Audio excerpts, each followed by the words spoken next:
Hey, what's going on YouTube? This is Andrew again with the Pistol Chronicles, coming with a new video for you guys. It's not necessarily new to YouTube itself, but this is definitely new for my channel. Got a lot of new shooters coming in, recruited a few people, and they want to know the basics. Some people have never fired a gun before, so I figured, hey, what the heck, let's get a quick demo on how to load a gun, how to clear a gun, and what are the basic components that they need to know. So every semi-auto pistol basically comes with two parts. You have the gun itself, and then you have the magazine. This is not a clip. This isn't a bandolier. This isn't anything else. This is only a magazine. That's what you should refer it to for two big reasons. Number one, if you need help with how to load a magazine, you need to ask for it, because if you ask somebody for how to load a clip or how to load something else, they're going to look at you funny, and they're definitely going to know that you're a noob. So you definitely don't want to keep saying that you want to load a clip. That's not right. You need to load a magazine. And secondly, you want to make sure that you load a magazine correctly, because different pistols, or actually I should say similar pistols, have very similar magazines. Albeit Glocks is a great example. They all look the same, but in fact they actually chamber a different round. And I don't know if you can see it on this one. I'm actually using a Glock 20, and this uses 10mm rounds. So you're going to want to make sure that you get 10mm rounds for this magazine. Not a 40 cal, not anything different, not a 45, not a 9. You want 10mm for this specific magazine. And if you don't know what a 10mm looks like, here's one here. Alright, this is a 10mm round. This is a double tap 200 grain hard lead cast round. It's in a nickel case. These are basically mini sledgehammers that fly 1,300 feet per second.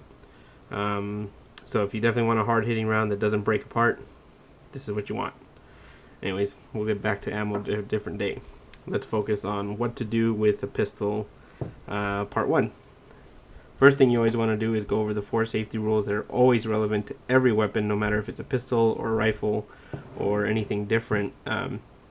Anytime you come up to a weapon, you always want to treat it as if it was loaded, which is step 1. Treat every weapon as if it was loaded. So you pick it up. My finger is always on the slide here. Right? Any pistol that I pick up, I'm always going to get a good grip on the pistol grip, which is this portion here. And I'm always going to make sure that I grab it and I point it in a safe direction. Okay, so this is my safest direction at this point, because there's really nobody else in my house or by my office, so this is the safest avenue. Plus, it's probably one of the best angles for you guys to see anyways. So when you come up to the weapon, you're going to want to make sure that you have your finger on the slide. Okay, not on the trigger. We don't put it on the trigger here. We don't do that. We put it right here on the slide. Alright, and secondly, what you want to do is you want to make sure that you have a good forward grip, and you want to pull that slide back. The slide is the black portion on this pistol here. Okay, this is the slide. This goes all the way back. These right here are your slide serrations. This is what helps you grab the slide a little bit easier, so that way your fingers don't slip. And I recommend that you do this way, especially at the beginning until you develop your own style. But you should do it this way so that you can easily grab the rear, put your arm forward, all the way forward. I don't have a bend in my elbow. See that? Have it all the way forward so that my arm is essentially my base. It's my platform. And what you want to do is go ahead and grab those slide serrations with your index and your thumb, and you want to pull it to the rear quickly, and you want to slingshot it just like you would a slingshot. Okay, so you want to pull it back, and then you want to let it go. Just let it sling forward. Okay, it's a gun. It's not a delicate piece of anything. It's designed to do this. So again, so you want to grab it from the rear serrations.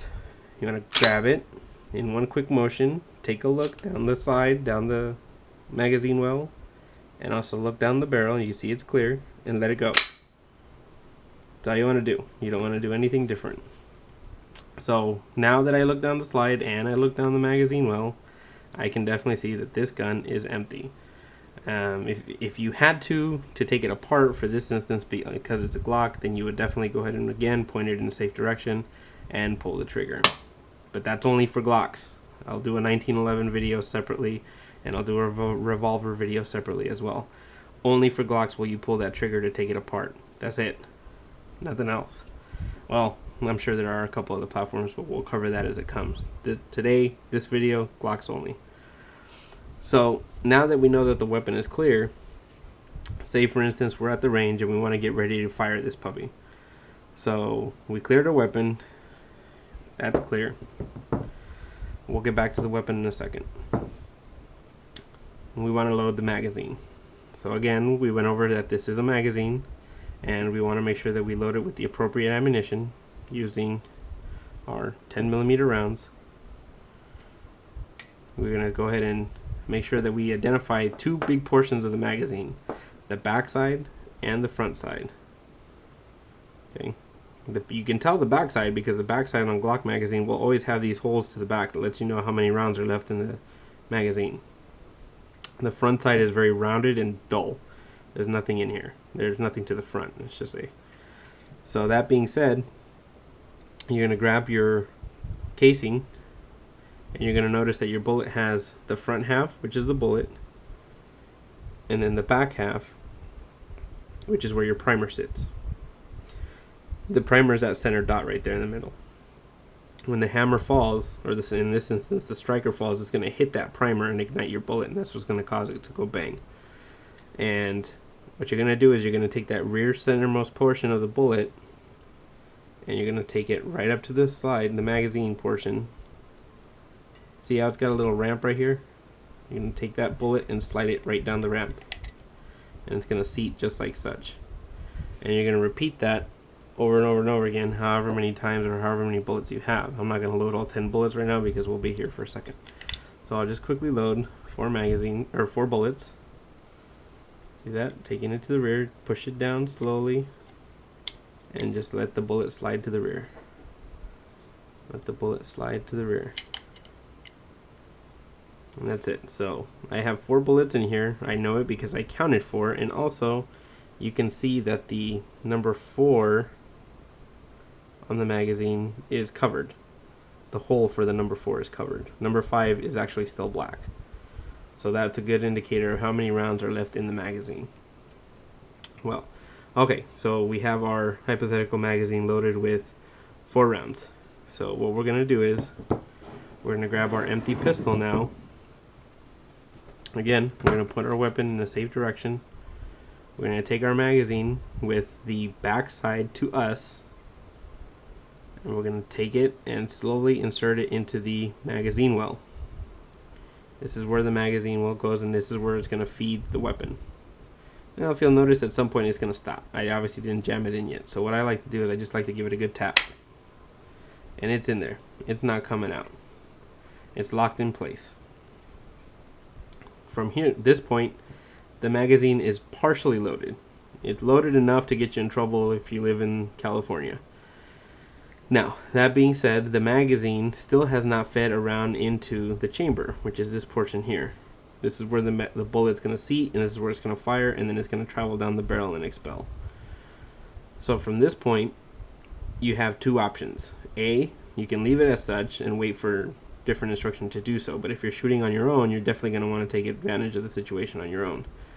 So what I like to do is, again, putting my arm straight forward, locking my elbow, making sure there's no bend in the elbow. I just grab the rear slide serrations again and do a quick slingshot. And I know that my magazine has fed 1 round into the chamber. The reason why I know that is because I heard it fall into place, and I can also do a simple brass check. Now we're going to get really close, and we're going to see that there's a nickel-plated casing right in there. See that?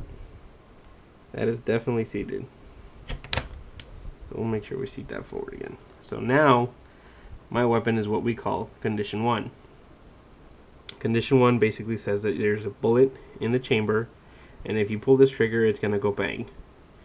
Now this is where people tend to get nervous because they know they're dealing now with a loaded gun, and they get worried if they point it in a bad direction or whatever that they're going to get in trouble. Well, you know, obviously with good caution and good credit, you're going to want to make sure that you keep that weapon safe all times. So now that we checked the magazine, we fed the magazine, we inserted the magazine, we chambered a round in the chamber, And now we should definitely go over how to do that backwards. How to get that round out of the chamber, how to get the magazine out of the magazine well, how to get the bullets out of the magazine once they're done, and how to store everything safely away again. So now let's start with the portion on how to make this weapon clear and how to unload the gun. Okay, now there's both sides, you can do this. Now on this particular Glock, I don't have an ambidextrous magazine release, which to me doesn't matter because I wouldn't use it anyways. So this button here is your magazine release. This is your button that you're going to push and your magazine is going to fall right out. So what you do is, keeping your finger again on that slide, you're going to want to reach around, put your thumb on here on this magazine release, and you're going to want to push it. And the magazine is going to fall right out. Now, if you drop these on a Glock magazine, it's probably not going to do too much, but you don't want to be dropping them because eventually you're going to break it. So it's best not to drop it if you don't have to. The reason why you want to take the magazine out first is because every time you rack that slide back, all you're going to do is you're going to feed another round in there, and you're going to feed another round in there. Because every time you're cycling, the gun is feeding and feeding and feeding. So you always want to take the magazine out first when you're done shooting, or when you want to clear the weapon, so that way you don't double, triple load your gun. So now that the magazine's out, there's no extra bullets that can go inside that magazine well, but we know there's still one in here left. We know that because we loaded it, and we always make sure that we take account of our weapon and our bullets. So what we're going to do now is we're going to grab that rear serration again, we're going to lock our elbow forward, and we're going to slingshot that slide and let that bullet fall out. And it flew right out, and here's our bullet. And now we know that this pistol is definitely clear, and we're going to make sure that we double check that by using our slide lock.